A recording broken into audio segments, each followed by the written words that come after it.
I am taking 1 from Valor. I am your shield. And take one of these. That's a classic. Classic valorous move. Yeah, a little bit doesn't matter. When an ally within very close range of you would take damage, I can mark a stress to stand in the way and make myself the target of the attack instead. I am your shield. I'm gonna take it. I am your shield. Can I use I am your shield on even though I'm getting hit The attack. also? And you're expecting the body of the Guardian? If that's what you guys would like me to do, I'd be happy to. But you go and like concussion, grab the crown. Prestidigitation. Just oh shit. And the rest of you watch with lightning speed as the Guardian grabs onto your forearm and begins to rise up from its broken space. I'm gonna be right back here. No! Why'd you grab the crown? Look at him. Oh, You see Oh no. a once holy warrior who was tasked with preventing this gate from breaching for those unworthy of the monastery's great holy order. It's gonna go ahead and make a sweeping strike. I will spend a fear to do that, and it makes an attack against every PC within very close range. That's going to be a 14 against both you and, let's see, that'd be Misty. It's gonna be 11 points of physical damage on both of you. I'm near Misty. I am your shield. I'm gonna take it. I'm gonna mark a stress and take it. I am your shield. Alrighty. So you take that 11 points of physical damage. Yes, I will reduce it by 1. That's what I do. That's what I do. Okay. Wait, so I just take 1. You take no damage because I take no damage I because take- you took I it take too. it for you. Okay, okay. Correct. And I take Jeez. 1 because I'm reducing it. I will go ahead and do my frontline tank ability where I can spend 3 hope to refill 2 armor slots. All right, so you use your hope ability to regain some armor slots? Yeah. You got it. Greetings, adventurers. This is Kaz of the Warforged, and what you just saw was the first episode of Age of Umbra, which is Critical Role's new series for Daggerheart. And Marisha's Ray character, Brixton, who is an orc stalwart guardian, was being an absolute badass, tanking in the front line for her party, using I Am Your Shield to literally take hits for the rest of the members and keep them alive. Today, we're going to be covering a guide on the Guardian class from Daggerheart, which has just recently been fully released. I got a copy of the physical rulebook last week, read through the rules, read through the domain cards. I cannot be more excited to share with you this build today. It is going to be focused on the Stalwart subclass, which in my opinion is going to be the best subclass for a tanky frontline character that is really going to try to protect and care for their party. And so today I introduce you Eris, the Shieldmaiden. She is a warrior that is going to withstand her enemies in the front line, the first to enter the fray and the last one out. If you want to play a character who's going to be able to take hits, big hits,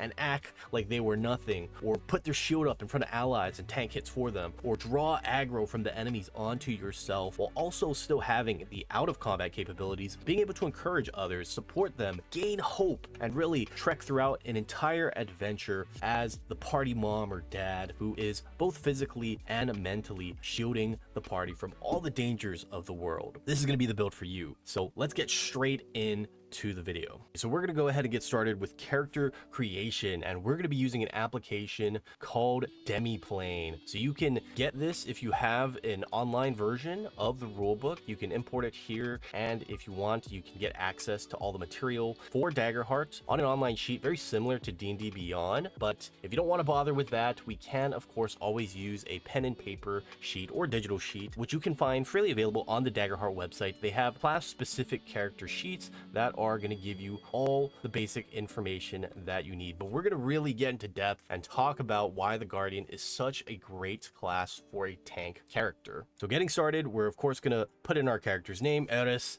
We're going to put in our pronouns, our level, and for Demiplane specifically, if you want, you can import a campaign frame to add in any of the homebrew content that's a part of the campaign. So Beast Feast has the Monster Hunter sort of dungeon meshy access to cooking foods and ingredients. Colossus of the Drylands has access to firearms. It's more of like a mecha western. Very cool things. We're not going to bother with that at the moment. We're going to be using this character for one-shots. All right, so let's go over our class selection. Of course, we're going to be playing the Guardian class, as I mentioned earlier, but I do want to mention that the other class that has the Valor domain, which is going to be the domain of protection, the domain of tanking, it's going to be the Seraph class. The Seraph class is pretty much more so the Paladin class from D&D. It's going to have access to healings, a lay on hand like feature, as well as flying and additional damage that you can get on your character. So I think it's a little bit more utility and damage based, whereas the Guardian, really your key features are going to be focused on damage mitigation and protecting your allies. So it's going to suit the role of a frontline protector much better. Now, what do we get from the actual Guardian class itself? Our starting evasion is going to be 9, which is quite respectable. Our starting hit points is going to be 7, which is higher than most. Our class items are a totem from your mentor or a secret key. It's up to you how you want to integrate that into your backstory. Our hope feature is going to be frontline tank. We can spend 3 hope, which is the major resource we get every single time we roll our duality dice, and the hope die is higher than the fear die. Even if we fail the roll, we're going to gain the resource known as hope, and we can spend the hope in many different ways, but for our character, for the Guardians, most of the time what we're going to be spending our hope on is to clear 2 armor slots by spending 3 hope from this feature. And armor slots, if you're not familiar with those, they're going to be a resource where you can burn them and you can reduce the severity of a damage by 1 threshold, from severe damage to major, major damage to minor, and minor damage to none. Now that's very, very important because armor slots are the key way on how you stay alive in the battlefield. Our evasion score is not bad, it's at 9, but we're definitely going to be getting hit often, and what makes us a real tank is that we have lots of armor slots and we can regain armor slots to mitigate that damage to nothing,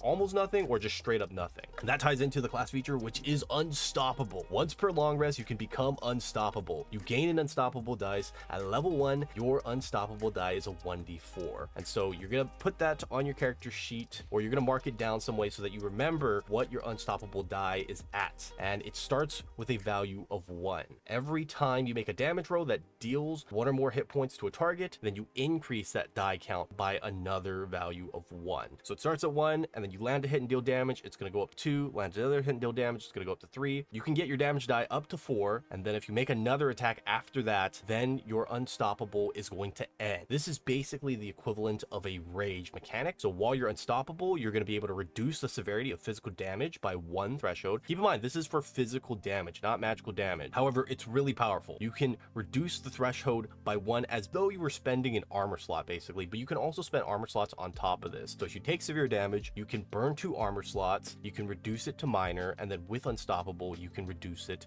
from minor to none. You also get to add the current value of your unstoppable damage dice to your damage rolls. So if you're at an unstoppable die of 3, then you get to add a +3 to your damage rolls, which is very nice. And then you cannot be restrained or vulnerable. So you get condition immunities, which is really awesome. Now, I know it says restrained or vulnerable, and if you look at the conditions, there's only hidden, restrained, or vulnerable as the conditions. You're still going to be susceptible to conditions from monsters that are not these 2 things. Monsters have lots of custom conditions in Daggerheart, so do be aware of that. You're not going to be invulnerable to like all conditions. It's just these 2. Now, for our subclasses, we have access to 2 in particular. The Stalwart, which is going to allow us to be an even better tank, and then the Vengeance, which is going to allow us to deal damage when our allies or ourselves are being harmed. So this is more of like the DPS tank, whereas the Stalwart is the tanky tank. All right, so we're really going to get into the mud on the subclass details for both the Stalwart and the Vengeance, but I'm going to really kind of point out why the Stalwart is the better class for tanking, whereas the Vengeance is going to be the better class for offense, and we're going to do the build and get into all the other details after that. So starting out with the Stalwart, our foundation features are unwavering, where we gain a +1 bonus to our damage thresholds. Basically, when we're taking major damage, we have to take 1 more point of damage for it to be major, and when we're talking about severe thresholds, you need to take 2 more points of damage for the severe. Now with Iron Will, when you take physical damage, you can mark an additional armor slot to reduce the severity. This is the key feature to the Stalwart that makes them a true tank character. Let's say you take 30 points of damage and your severe damage threshold is 21. You will be taking severe damage from this attack, and let's say it's physical damage too, of course. Well, you're going to take severe damage. However, with Iron Will, we can spend 2 armor slots to bump that down from severe to major, and then from major to minor. And then if we're unstoppable, which is our Guardian class feature, then we can further reduce that from minor to none. So we just took 30 points of damage and walked it off like it was absolutely nothing. This is the reason why the Stalwart's such an awesome tank. Now let's talk about the Vengeance and their foundation foundation features, they have At Ease, where you gain an additional stress slot, always nice to have, and Revenge. When an adversary within melee range hits you with an attack, you can mark 2 stress to force the attacker to mark a hit point. Basically, if an enemy hits you, you can burn 2 stress and you deal 1 point of damage back to them. That's actually really strong. 1 point of damage is still nothing to laugh at, but marking 2 stress for that, especially early on, that's quite a steep cost. Stress is a resource that you don't really have a lot of, and it's hard to get back unless you're resting, and so it's very easy to burn through your stress with this feature. And the Vengeance Paladin is very much clearly more focused on dealing damage with this ability. Now, going over the later features that we're going to get in this build, we have the specialization features and mastery features, which is basically the progression for our subclass. And so for the Stalwart, the first feature is going to be the same as the previous. We gain a +2 bonus instead of a +1 to our damage thresholds. Undaunted is going to be a +3 bonus to our damage thresholds. And then what is going to be new and interesting is for the specialization features, we get Partner in Arms. When an ally within very close range takes damage, we can mark an armor slot to reduce the severity by 1 threshold. So basically, we can burn our armor to protect our allies. If they get hit by an attack, they can mark an armor point, and then we can mark an armor point, and now we can reduce the severity by a total of 2 thresholds, which would basically be the equivalent of our Iron Will feature. We're able to give that to our allies, which is going to be very helpful for them reducing the amount of damage they're taking. And then with our mastery feature, we have Loyal Protector. When an ally within close range has 2 or fewer hit points and would take damage, you can mark a stress to sprint to their side and take the damage instead. And so basically, this is going to replace I Am Your Shield at higher levels, which is very helpful because we're freeing up space in our hand for domain cards. And so Loyal Protector, again, you're burning the resource of stress, but you're able to take damage for your allies, tanking those hits to make sure that they stay alive and are able to continue the fight in battle. Now for the Vengeance Guardian, their specialization feature is going to be Act of Reprisal. When an adversary damages an ally within melee range, you gain a +1 bonus to your proficiency for the next successful attack you make against them. That's pretty good. That's basically an extra damage die on your melee attack, which can definitely add up over the course of a fight, and it has no resource cost. It doesn't have a cooldown. Now for our mastery feature, we have Nemesis. Spend 2 hope to prioritize an adversary until your next rest. When you make an attack against your prioritized adversary, you can swap the results of your hope and fear die. You can only prioritize 1 enemy at a time, and this is really freaking strong. Being able to swap your hope and fear die basically means you can always roll with hope, which is really strong against your prioritized target. That is a really useful ability, but again, it is very much focused more so on ourselves rather than on protecting and supporting our allies. All right, so once we picked our subclass, the Stalwart, we're gonna go ahead and move on over to traits. Now we can use suggested traits, as you can see here, and we got 6 different traits. These are basically ability scores from D&D. We have agility, strength, finesse, instinct, presence, and knowledge. Really the only key distinction from Daggerheart and D&D for these traits are going to be that they have taken out Constitution and they have replaced Dexterity, split it up into 2 into agility and finesse. Previously, Dexterity was just such a broken ability in D&D because it was used for initiative rows, it was used for your armor class, it was used for multiple different skills. Now they have broken it up into agility and finesse, where agility is going to represent your ability to sprint, leap, and maneuver, and finesse is going to represent your ability to do fine motor control, to hide, and to tinker. And so for our character, we're going to follow the suggested traits. We're going to have a +1 to agility, +2 to strength, -1 to finesse, +0 to instinct, which is basically wisdom, +1 to presence, which is basically charisma, and +0 to knowledge. Now, our key abilities are going to be strength and presence. Strength actually is going to scale with our armor because of a domain card called Barebones that we're going to discuss later. And presence is going to give us really good value both in and out of combat because it lets us persuade others, it lets us intimidate others, but also when we're battling, we have a domain card at level 4 that is going to let us taunt enemies on a successful presence roll. And so basically both these skills are super useful for our character. We don't give a damn about anything else. We're going to dump finesse because Eris in particular, she's very reckless. She likes to dive into the front lines and would have nothing to do with lockpicking or stealthing or anything that really involves finesse at all. She's a character that has very little finesse whatsoever, but her bold personality and her big ass shields and body serve as a useful tool in the front line. All right, so let's go over our starting weapons. We get access to one primary weapon and one secondary weapon from the tier 1 inventory list. We are going to be taking a mace, which has a 1d8 plus 1 as the damage die. Well, the damage die is actually a d8, and then based upon our proficiency, the damage will scale with our level. So at level 1, our proficiency is 1, meaning that we deal 1d8 plus 1 physical damage with this one-handed mace.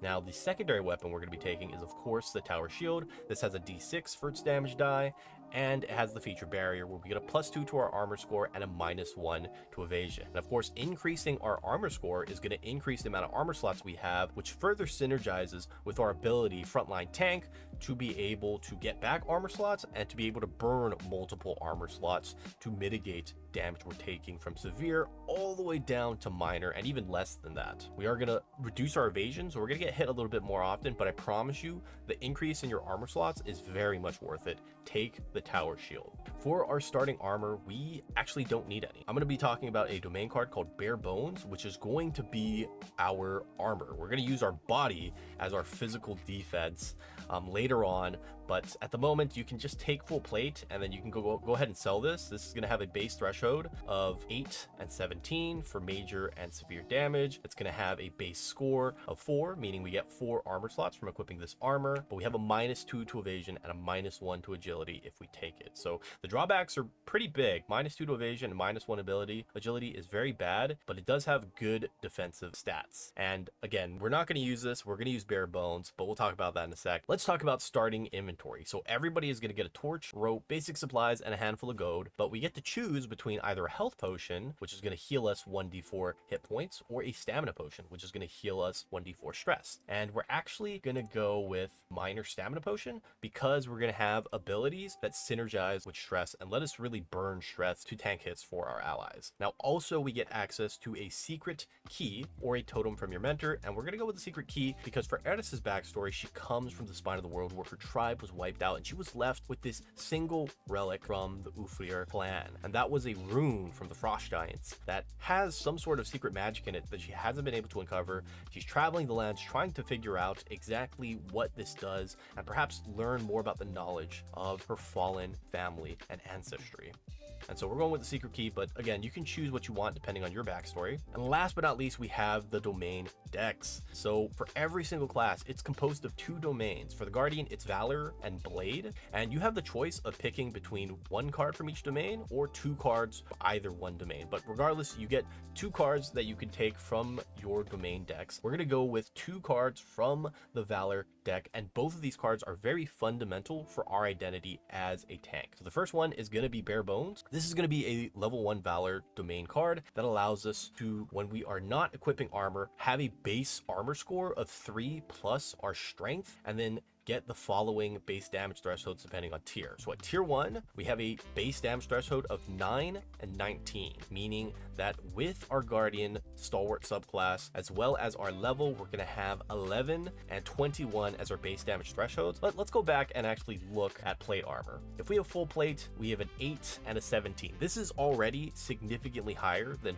full plate, and the base armor score for full plate is 4, but in our case it is going to be 3 plus our strength score of +2, so we're gonna have 5 armor slots. So this already starting off is better than full plate armor, which is amazing, absolutely amazing. It makes us a really good tank at level 1. And then of course we're going to be taking I Am Your Shield. When an ally within very close range would take damage, you can mark a stress to stand in the way and make yourself the target of the attack instead. When you take damage from this attack, you can mark any number of armor slots, and so this fully lets you take hits for your party members. You have to burn stress to do so, which is why we're going with the stamina potion over the health potion. And in the Age of Umbra Critical Role series, we've already seen Mercer's Wraith character Brixton using I Am Your Shield many times, tank damage for the party, mostly for Misty, who just unfortunately has been getting hit constantly and really did almost come close to death despite the efforts that Marisha was putting to tank damage for her, which is very unfortunate. But still, it's awesome to see and already have have actual play footage of the Guardian class being freaking badass as hell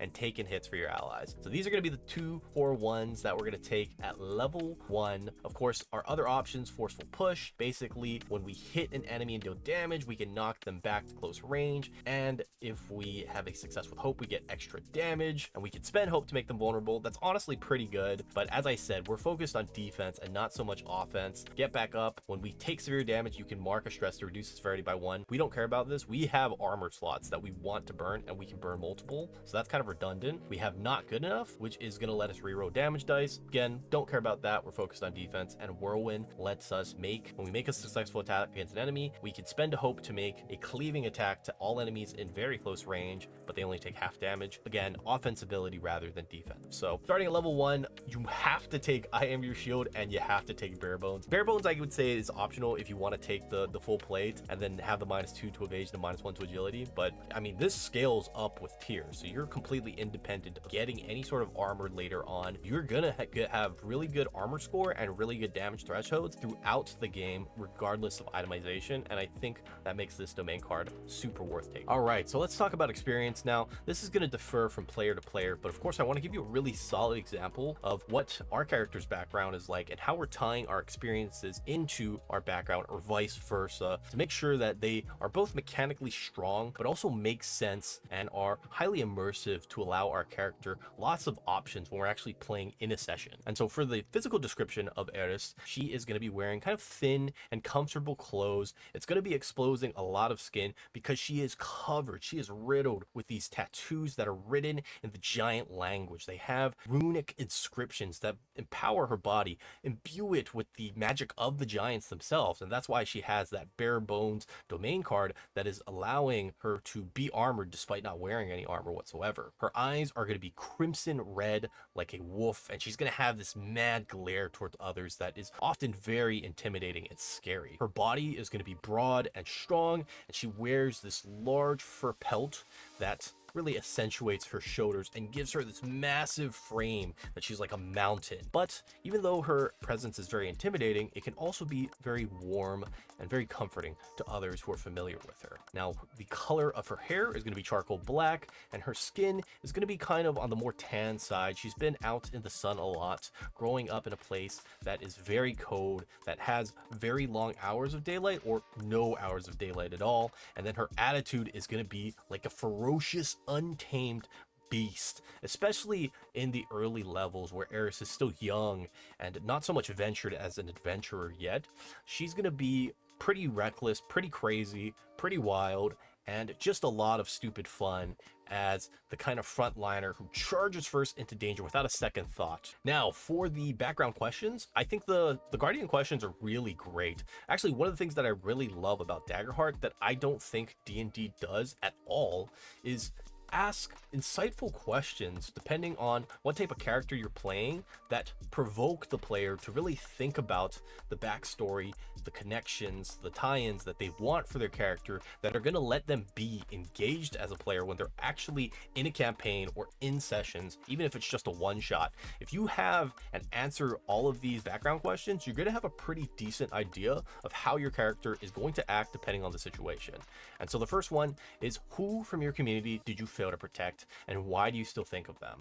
And for Eris, that figure is her father, Fenris the Dragon Slayer. He was a man the size of a bear and stronger than one too, but on the night of her 14th winter solstice, the village that she lived in was attacked by werebeasts, and her father was grievously injured while trying to protect her from them. If she was stronger, Eris thinks, then she wouldn't have needed this protection, and she would have been able to better protect the rest of her tribe, which unfortunately now has been wiped out. And so the second question, you've been tasked with protecting something important and delivering it somewhere dangerous. What is it, and where does it need to go? That relates to this sacred rune left to her by her father before his last dying breath. It holds the knowledge that has been passed down from generation to generation by each war chieftain of the Ufrir tribe, and it holds the sacred memories of her father that she really wants to reclaim, to learn about, to open up. So even though her home's gone, she's going to be traveling the world, the lands, the realms to try to uncover these runes and the knowledge behind them. And so very likely she's going to have to visit a powerful wizard or giant or someone who's going to know something about these magical frost runes. And then the last question is, you consider an aspect of yourself to be a weakness. What is it and how has it affected you? And so for Eris, undoubtedly it is her rage. Maybe a seething resentment that she has built up towards herself because of this previous experience as a child when she had lost her family because she wasn't strong enough and had to be protected by others. She has this unbridled rage, which takes the form of our unstoppable feature that is very similar to like a barbarian's rage. She doesn't know how to control it, and a lot of the times when it comes to battle, her mind might be overtaken by this rage, like a fiery beast of hatred. And so she sees it as a weakness, but is very much unsure of how to solve this, how to overcome her emotions, her temperaments, and master her rage and use it really as a tool in battle. And that's what leveling up as an adventurer is going to allow growth for her to take care of. So next up is going to be to choose your 2 experiences that you're going to bring with you as an adventurer. And so based upon the description and the background that I gave, I'm going to be showing you how we can come up with experiences that are going to present us with lots of good opportunities for roleplay. And this is why I love Daggerheart, is because it really cares about giving the players tools of which they can use to incorporate elements of good roleplay and immersion for their characters. And so our first experience is going to be Child of the Mountains, where we're applying our background as a ridge-born giant and someone who grew up in the savage north in a really cold, harsh world and landscape. And then our second experience is going to be based upon our very angry glare, our crimson red eyes, our very reckless behavior, and this seething rage and resentment towards ourselves and the world that is going to be called the Mad Hound, our adventuring nickname, our moniker. We are going to be known as the Mad Hound by a lot of other people, and for good reason, because we act like a wild beast. The first one, Child of the Mountains, how this is mechanically going to benefit us, or when we're going to want to use this, is whenever we're navigating around harsh environments, wherever we're trying to survive in really difficult conditions, or even when we're encountering wild beasts and animals, and maybe we want to quell them, we want to interact with them, we want to try to socialize with them. Child of the Mountains, I think, is going to be very applicable to all those types of experiences. And then for the Mad Hound, that's going to be more for the social aspect of things. We are very standoffish. We're not going to be great at persuading others or deceiving them, but what we are going to be good at is being this massive, intimidating presence that either taunts their enemies into attacking them or scares away potential foes from even wanting to start a fight to begin with. And so both of these experiences, I think you can apply to a multitude of different situations, and it really fits the flavor for our character.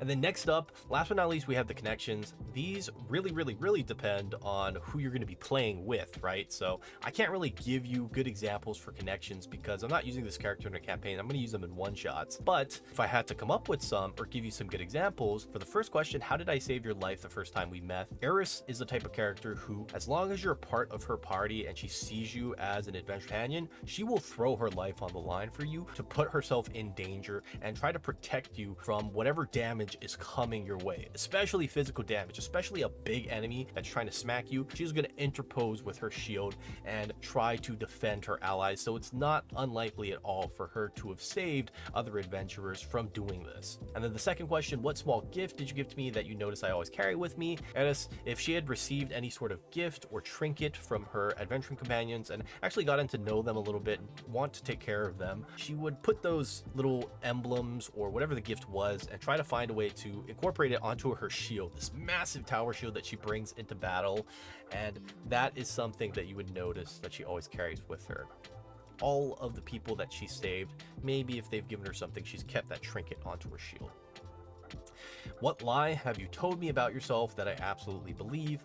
Again, as I said, our character Eris, she's not really that adept in finesse, and honestly, instinct could also be a good dump stat for us because she's not going to be very thoughtful either.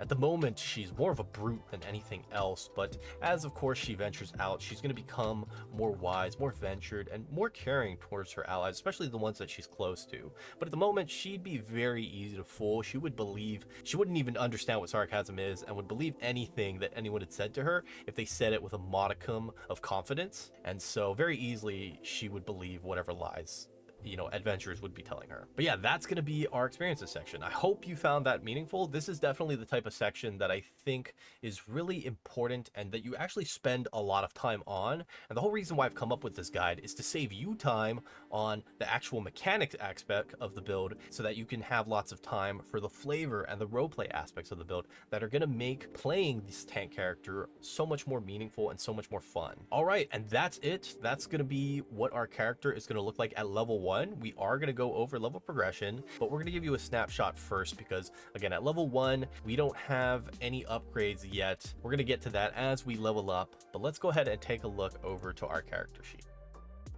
All right, so let's go over a snapshot of Eris at level 1. She is our Ridgeborn Giant Stalwart Guardian. We're going to start off with 8 evasion, which isn't terribly high, but it's certainly not bad by any means. And even if we do get hit, we have lots of armor to mitigate the damage we're taking. That goes straight over to our armor slots, of which we're going to have 7 armor slots at level 1, which is absolutely bonkers. We get +5 from Barebones, which, as I said earlier, is a +3 base, and then you get to add your strength onto that. So this will scale with our level as we get higher and higher, and as we get higher tiers, our damage thresholds go up too from Barebones. And then we also have a +2 to our armor score from our tower shield. And so 7 armor slots is absolutely massive to have at level 1. A lot of other players, they're probably only going to have 4, maybe 5 max armor slots. We have a tremendous amount of armor from taking Barebones, from being a Valor domain character, and that's something we definitely want to take advantage of. And then when it comes to hit points and stress, we have a total of 8 hit points and 6 stress. We're going to have way more HP than the normal person. Most people usually have about 6 HP, but we're going to have 8 because we're a giant. And then for our damage thresholds, we have really solid damage thresholds of 11 for major and 21 for severe damage. So basically, we have to take more than 11 or more damage to take 2 hit points, and we have to take 21 or more damage to mark 3 hit points. And whenever we're taking that amount of damage, that is usually when we're going to be applying our armor slots to drop that down a notch. So say, for example, we take, I used the example earlier of 30 points of damage. That would be in the severe damage threshold range, but we can use Iron Will. We can burn up to 2 armor slots to bump that down by 2 damage thresholds from severe to major to minor, and then if we're unstoppable, it goes to none. So absolutely amazing in terms of our tankiness. Our proficiency is going to be a 1. We have our mace and our tower shield as our weapons. We start off with 2 hope, don't forget that. And then for our experiences, we get to add a +2 bonus if we can rationalize or roleplay when we're applying our experiences to an action row and the DM agrees with it. Then we can burn a hope, we can add a +2 modifier. Very nice to have. I've gone over all the domain effects and features already. I Am Your Shield tanks hits. Barebones is going to let you increase your armor class and your damage thresholds without relying on armor. We have Guardian Hope to allow us to spend 3 hope to clear 2 armor slots. So basically we can burn hope and regain back armor. So even though we're going to burn through a lot of armor tank hits for our team, we have ways to get it back by spending hope. And then we have the Guardian class feature Unstoppable, which is our ultimate. It's our rage. It's going to give us damage mitigation, extra damage, and conditioned immunities, which are really, really strong. But this is only once per long rest, so keep that in mind. It's only once per long rest. I would rather you use this ability in a big fight and then regret not having it for the bigger fight afterwards than saving it for those big fights, thinking there might be another one after, and then realizing that you wasted this, that you didn't use it when you could have. I would much rather you use it early rather than you don't use it at all. So keep that in mind for the Unstoppable, because it is really, really strong. We have Stalwart, gives us damage thresholds. We have Iron Will to mark additional armor slots so that we can further reduce the damage severity. We got Giant for an extra HP reach. We have Steady from our Ridgeborn background. And that's going to be it. That's the snapshot for level 1. Let's talk about level ups. All right, so let's go over our experience. I highly recommend you pick something that is derived from your previous adventures up until this point so far. So if you were someone who was in a Beast Feast campaign frame and you were fighting a lot of monsters and then harvesting them for their parts and eating them, then this is a great example where we're going to call the experience Monster Hunter. And basically, whenever we're fighting monsters that we've already fought before previously, we can apply our experience as a Monster Hunter. We know what to expect from these creatures. We've analyzed their patterns before. We're able to get up in their face to protect our allies more efficiently. We're able to avoid their attacks and abilities a bit easier as well. And I think overall, this is a pretty simple but easy to use experience if you can't come up with anything at level 2. We also get to increase our proficiency by 1, don't forget that. And then for our level up options, which we've talked about already, we're going to increase our traits, 2 traits by +1, and then we're going to gain a stress slot. Chances are, if you are in a lot of combats, you're going to be using I Am Your Shield a lot, and so having more stress is definitely helpful, especially if we're fighting enemies that are going to mark stress from us. Now for our traits that we're increasing, it's going to be strength and presence. I think that's pretty obvious why. We're going to be using our strength to, of course, make our attacks, and then we're going to be using presence to intimidate others, to persuade others, to calm them down. We have lots of uses for this, and we're actually going to be much better at presence because when we look at our domain deck, we are going to be taking Bowed Presence at level 2. So whenever you make a presence roll, you can spend a hope and you can add your strength to the roll. So we can add a +3 to the roll by spending hope. Additionally, once per rest, when you would gain a condition, you can describe how your bowed presence aids you in the situation and avoid gaining the condition. So perhaps we're fighting against a bandit who is throwing a bola that's about to restrain us, but we're using our bowed presence, our angry glare, to just scare the hell out of this guy so he misses completely. And even though we would have gained the restraint condition, we now avoided it. All right, at level 3, we again get our level up options. So this time what we're going to be doing is increasing our HP by 1 and increasing our experiences. So we gain a permanent +1 bonus to 2 experiences. Now, there's a very likely chance by now that we would have been using our Mad Hound experience a lot and our Monster Hunter experience a lot. So we're going to increase both of these by +1. Don't mind that Monster Hunter's at a 4. It's actually going to be at a +3 at the moment.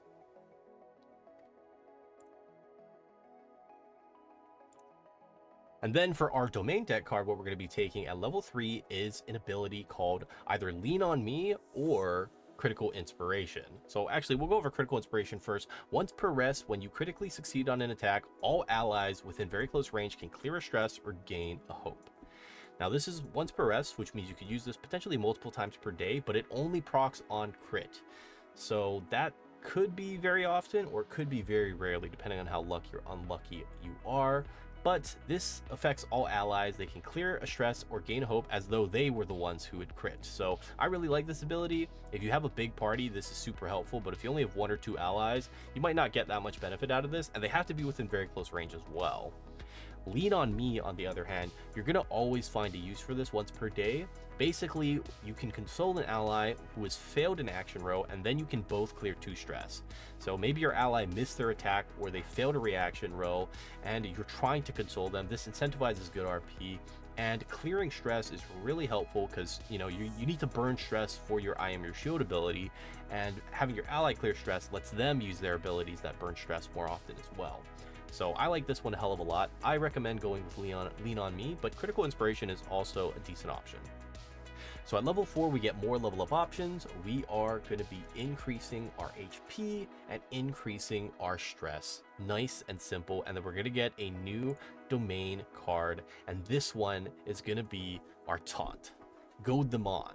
This is an ability where you describe how you taunt a target within close range, and then you make a presence roll against them. On a success, the target must mark a stress, and the next time the GM spotlights that, they are going to have to target you with an attack, and they will have disadvantage on that attack. So this is incredibly useful because you can taunt the boss or the major enemy into focusing fire on you while the rest of your party deals with the small guys, or they focus fire on the boss.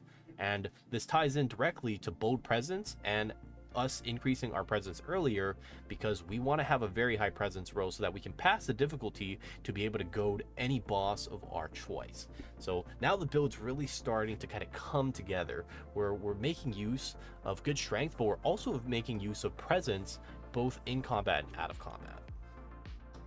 All right, so once we are level 5, we are going to be entering tier 3. Our proficiency bonus is going to increase from 2 to 3. We get a new experience and we get more level up options. And so for our new experience, we're going to be calling it the Shield Stand Strong. This is, again, just going to be more so of a template or an example for you guys to follow.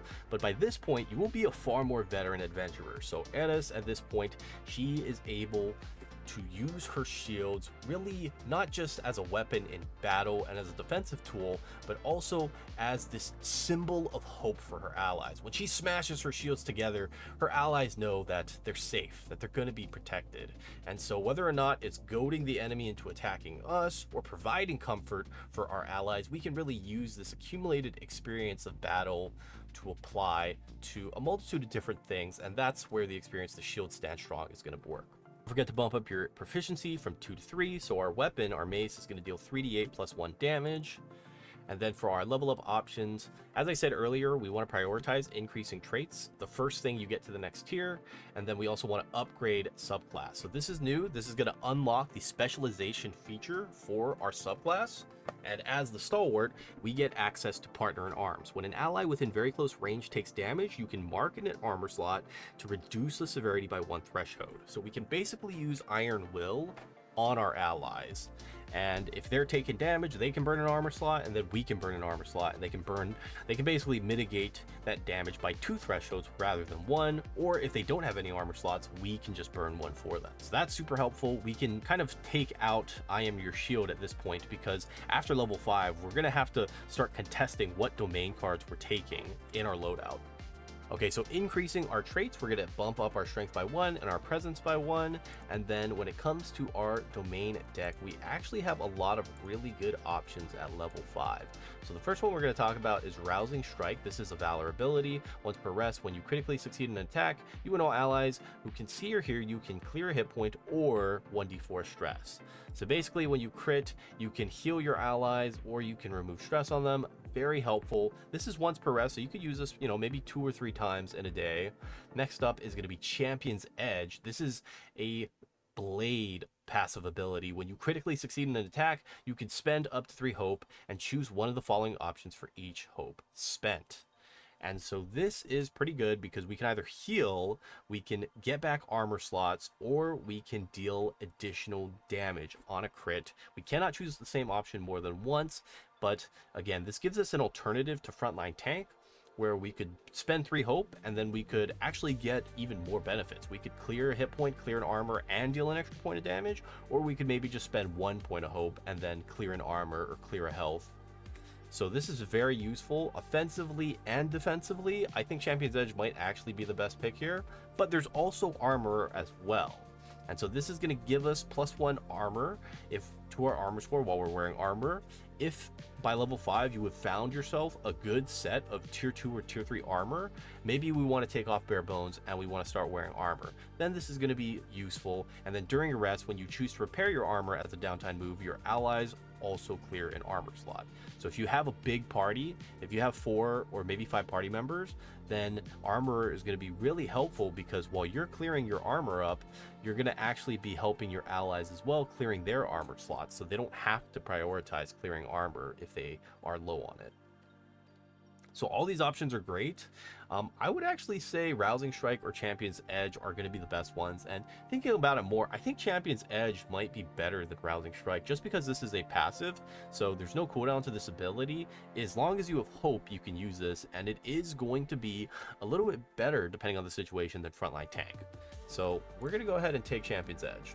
All right, so at level 6, we're going to be able to add another level up option, and we're actually going to spend both of our options to increase our proficiency by +1. That's because we're going to be taking the level 6 Valor domain ability called Rise Up. This lets us gain a bonus to our severe threshold equal to our proficiency. So now our severe threshold, that gets bumped up by 4 because from the +1 to proficiency here, we go from a 3 to a 4. We're also dealing more damage on our attacks, and then when you mark 1 or more hit points from an attack, you can clear stress. So basically, when we're taking actual damage to our character, we're able to clear up stress. We can use that more for I Am Your Shield, and of course, if we swap out I Am Your Shield because we have our specialty feature, then we now have space to take an offensive ability where we can burn stress, or some other ability where we can burn stress, and we can consistently clear it from Rise Up. That ties in straight to level 7, where we are going to take +1 to our HP and an additional domain card. So it is a little bit of a tough choice here. The reason why I don't really recommend choosing the domain card earlier is because once we hit level 5 and we have 5 domain cards, we have to start choosing which cards we're going to vault. We can spend stress to get cards back out of the vault, so it's not really too big of a deal, but we do have to keep that in mind that we're limited in what we can take for our loadout. And so from this, we're going to get an additional HP, and the domain card that we're going to pick, which actually ties into the roleplay elements of our character, Eris, up until this point, has had this furious rage. Her unstoppable is kind of a manifestation of her rage, but she also has this very reckless behavior. By the time she's level 7, she's kind of understood and been able to control her rage to turn it into a weapon that she can then use against her enemies. And with the rage up ability, this is a level 6 blade ability. Before we make an attack, we can mark a stress, and we get a bonus to our damage roll equal to twice our strength. And we can rage up to twice per attack, meaning that we can mark 2 stress, and we can do 4 times our strength as additional damage to our attacks. This is going to really be able to ramp up our damage output. Up until this point, we didn't really care about offense. We're just taking hits. But by the time you hit higher tiers, being able to take down enemies is as much a priority as it is protecting our allies, because we're going to be fighting on the back foot if we're just shielding our allies every single turn while not actually making any progress to kill the boss. So Rage Up is going to give us the tool we need to be able to deal damage and actually inflict major or even severe wounds against particular bosses. So this is pretty useful in my opinion, especially because we can increase our we can increase our strength later once we get full surge. And then with our actual domain deck choice for level 7, what we are going to be taking is called Valor Touched. When 4 or more of the domain cards in your loadout are from the Valor domain, gain the following benefits. And so basically, if you have 3 other Valor cards that are in your loadout, then you're going to be able to get a +1 bonus to your armor score, and when you mark 1 or more hit points without marking an armor slot, you can clear an armor slot. So when we take damage, when we're all out of armor, we can get back armor slots, which I think is going to be absolutely awesome for tanking. Valor Touched, we can take this whenever we really are. I'm going to need that huge boost to armor. We're going to be constantly taking hits to the point where we might actually want to take hits without marking armor slots, or we're going to straight up run out of armor. This is going to keep us topped up on armor, which is, again, tremendous. Now, at level 8, this is where we hit the next tier of play. So we're in tier 4, we're in late game, end game, and at this point, our experience has led our character to become the party's mom. So quite literally, we're going to be, at this point, really looking out for and taking care of our allies. Not just as a person with the big shield in the front tanking the hits so that the rest of the party doesn't take hits, but also outside of combat. Maybe we're cooking meals for the party. Maybe we're sitting down, having one-on-one conversations, checking up on their well-being, their mental health, and making sure that they're ready to partake in battle, in glorious battle. I think the party mom, again, it is a little bit vague and generalized, but this is just an example of what you can do with your experience at a higher level. And I think even though it's very similar to the Shield Stand Strong, this will be applicable to a lot of social situations where you can use your experience. Now, don't forget to increase your proficiency. So we had a 4 and now it's going to go up to a 5, which directly benefits us if we take the Rise Up ability. And then for our level up options, we're going to be going for increased traits. So we're going to bump up our strength and presence by 1 more. And then we are also going to take, where is it? We're going to take upgrade subclass. So this is where we finally get access to our mastery feature. We're going to have a +3 bonus to our damage thresholds, and then with Loyal Protector, when an ally within close range has 2 or fewer hit points and would take damage, we can mark a stress, sprint to their side, and take the damage instead. It's basically I am your shield, but we can use this basically as just a feature now. A straight up feature. We don't need I am your shield whatsoever anymore. We're going to be using Loyal Protector when allies are low, when the hits are going to actually matter, and the rest of the time we're just going to be using our Protector in arms. All right, so as I said, for our level up options, we're going to be increasing our traits.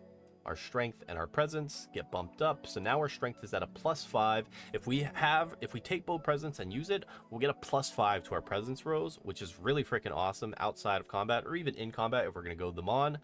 And then, of course, we get access to a level 8 domain card, and we are going to be taking Full Surge. Once per long rest, mark 3 stress to push your body to its limits. Gain a +2 bonus to all of your character's traits until your next rest.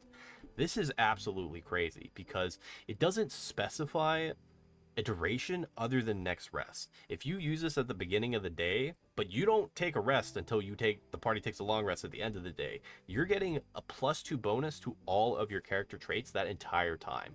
This is your strength, this is your presence, even things like agility for covering distances and closing gaps, or making reaction rolls for instinct and knowledge. This is going to benefit you in a huge manner of different ways, and even though it costs 3 stress, which is quite a lot, we have Rise Up to be able to mitigate that stress whenever we take damage. So I think overall, Full Surge is an ability, if you use it wisely, it is going to give you massive gains for this character. And let's not even forget the part where we get a +2 to our strength, so then our strength at this point would be +7, and if we have Barebones, we have a 3 +7, meaning we get 10 armor slots from being just straight up naked, not wearing any sort of armor whatsoever. I think that's hilarious and really badass. All right, at level 9, it's honestly very flexible at this point what you want to do. You can either increase your HP to max it out at 12, you can increase your stress, since we do have a lot of abilities now that use up stress, you can increase your experiences so that you get a higher bonus when you're applying your experiences, or you can increase your proficiency, which is going to cost 2 upgrades. So I'm going to save this for level 10, I think, actually, and what we're going to do at level 9 is increase our HP and increase our stress, both of which we're going to be using a lot of, because we're going to be frontlining, we're going to be tanking, we're going to be using our rage and our other abilities at this point. All right, so at level 9 we get access to some really powerful options for our domain cards. With both of the level 9 Valor cards, you have Hold the Line as well as Lead by Example, and these are really, really impactful. So Hold the Line, you describe the defensive stance you take and spend a hope. If an adversary moves within very close range, you pull them in, you restrain them, you grapple them in place, and the condition lasts until you move, fail a roll with fear, or the GM spends not 1 but 2 fear their turn to clear it. Forcing the GM to spend 2 fear to clear the restrained condition is absolutely killer. Like, that is huge. Fear, especially at this stage in the game, is such an incredibly powerful tool for the DM. So being able to take fear from the DM, this is very strong. Hold the Line, I like it a lot. It's got good flavor as a frontliner, but we also have, and this kind of fits more for the party's mom, right? Lead by Example. When you deal damage to an adversary, you can mark a stress and describe how you encourage your allies. The next PC to make an attack against that adversary can clear a stress or gain a hope. This allows you to convert your stress directly into hope for your party, which I think is really powerful. There's no cooldown to this ability, so as long as you have good flavor for it, then you're going to be able to burn through your stress. If you're going to swap out your rage up, you can take Lead by Example, and now you can burn through your stress and start converting it into hopes for all of the awesome abilities that require hope to activate, which especially at this level is going to be a lot of really high impact domain cards. So at level 10, this is where we finally cap out our build, and we are going to be taking an increased proficiency. So we're going to max out our proficiency on this character. It is going to be a +6, meaning that our weapons deal 6d8 +1 with the mace, and that's just a tier 1 weapon, by the way. I haven't even talked about items yet, and if we get a higher level item, we're going to be dealing way more damage. But anyways, we are going to increase our proficiency, and that is because we're taking the level 10 Valor domain card called Unyielding Armor. I'm just look at this fucking card.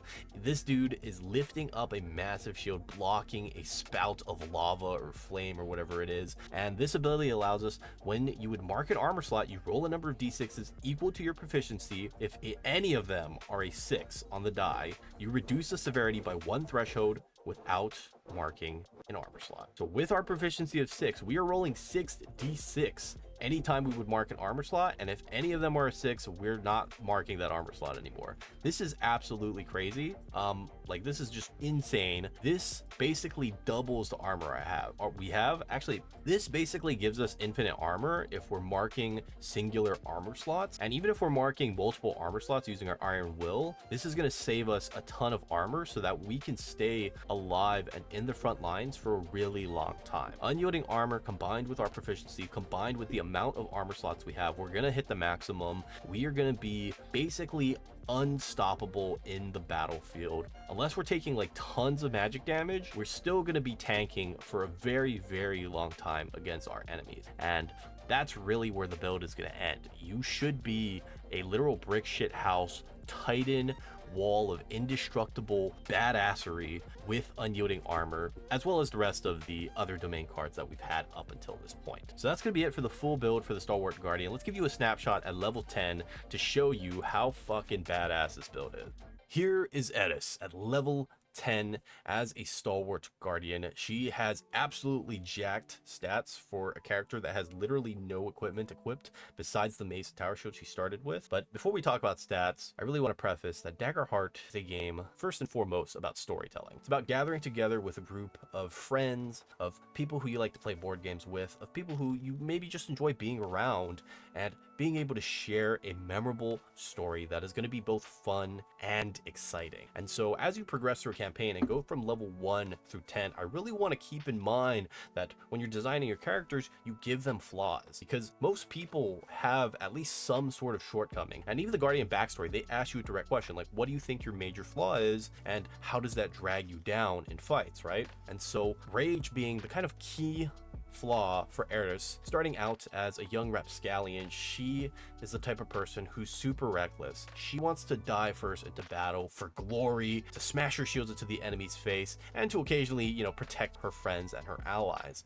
But as she develops and matures as an adventurer, she really starts to care for the people around her. She takes on more of this motherly role. When I RP Eris in D&D, I would use this massive fur cloak that she has that normally creates a massive silhouette for her that's very intimidating and very imposing. I turned this into a symbol of warmth, where she wraps people in this massive fur cloak, and it reminds them of when they're wrapped in a blanket in the safety of their own bed, or it reminds them of the embrace of their mother who may have passed away. There is room for growth for this character Eris, who eventually becomes a true protector in all sense of the word protect. And I really want your guys' characters, if you're building some sort of guardian, a Stalwart Guardian, to be able to have that character arc where they really feel like they're becoming more of not just a bulwark on the battlefield, but also an anchor for the party, an anchor for your allies to lean on, to care about, and hopefully to care back and really be empathetic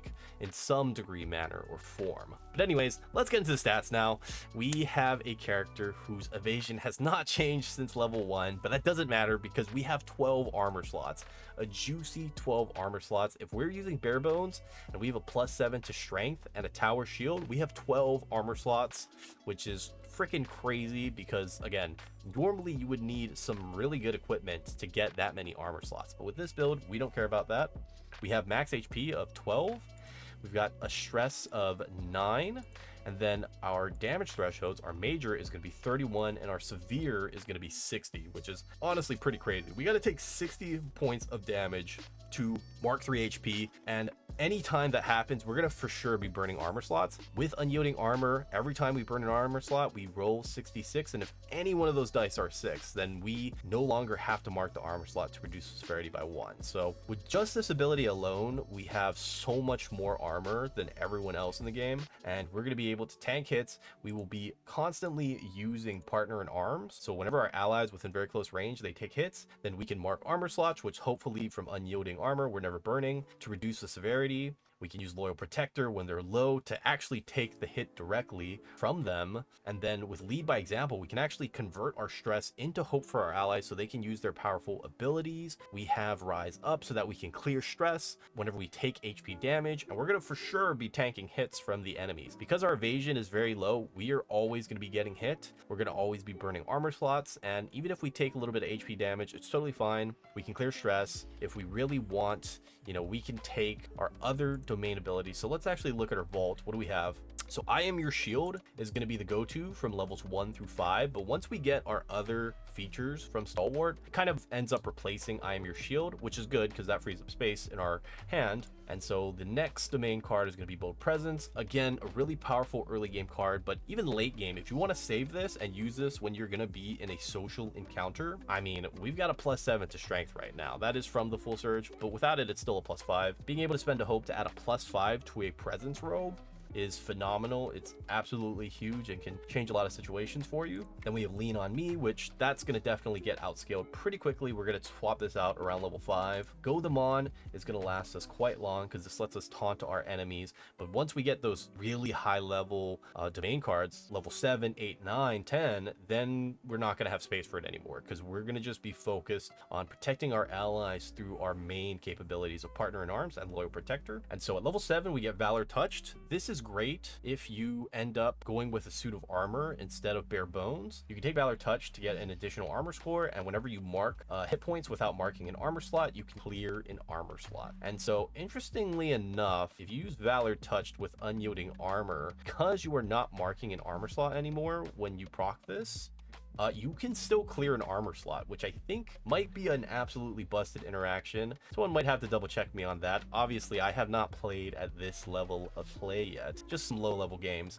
But Valor Touched could be potentially something extraordinarily powerful in combination with Unyielding armor, give us infinite armor. We have Champion's Edge, which if we can land crits more consistently because our allies are giving us advantage or anything else, this can be very powerful as well. And then if we really do need damage, Rage Up is going to be our best bet. We're going to have to burn a lot of stress to deal the damage, but if we have a strength score of 7 and we mark 2 stress, we can increase our damage row equal to twice our strength twice. So basically 4 times, which means a +24 to damage. And rocking a mace, obviously this is the worst weapon you could have in tier 4, right? By tier 4, hopefully you have gotten access to better gear. Actually, let's talk about the gear too. So for our equipment, what you're going to be looking for are improved maces. So the improved mace, the advanced mace, these are going to have better damage on them, right? Just a better flat damage modifier. And then once you get to tier 4, you can get a huge increase by getting the impact gauntlet. This is a tier 4 weapon that scales with strength. It does D10. So at this point it would be 6d10 plus 11 physical damage, and it has the feature concussive, where we can spend a hope to knock targets back to far range. So that is fucking incredibly awesome to have as a tank. Huge damage boost on top of the ability to knock our enemies flying backwards. So that's pretty awesome. And then of course we can get the advanced tower shield, which is going to give us +4 to our armor score for -1 evasion.